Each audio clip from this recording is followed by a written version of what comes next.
खान साहब असम्बली तहलील करने की समरी जो है वो जा चुकी है, तो आप समझते हैं कि आपका मुतालबा पूरा होने जा रहा है या निगरान सेटअप जो है वो कंटिन्यू करेगा?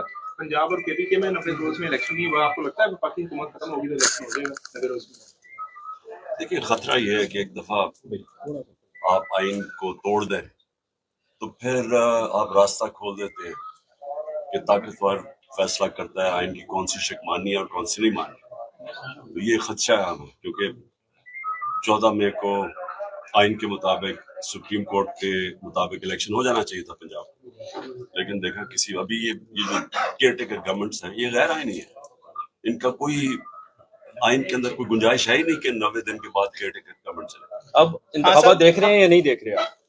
मैं समझता हूँ कि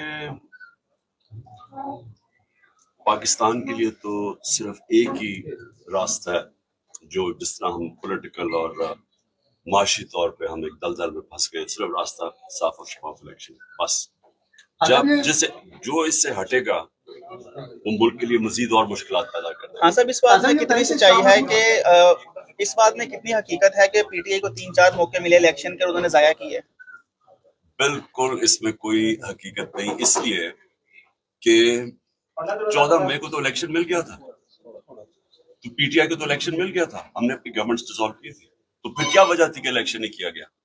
पीटीआई तो इलेक्शन के लिए तैयार थी, ये भाग गए थे इलेक्शन से। तो ये तो सारा ये एक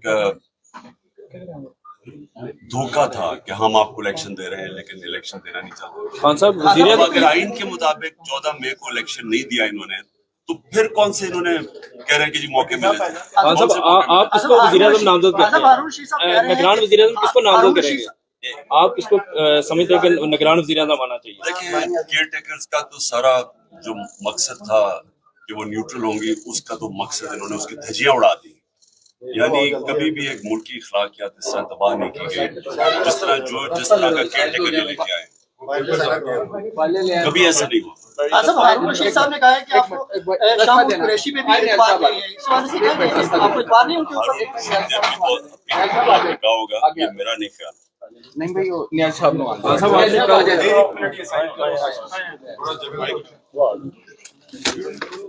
माइक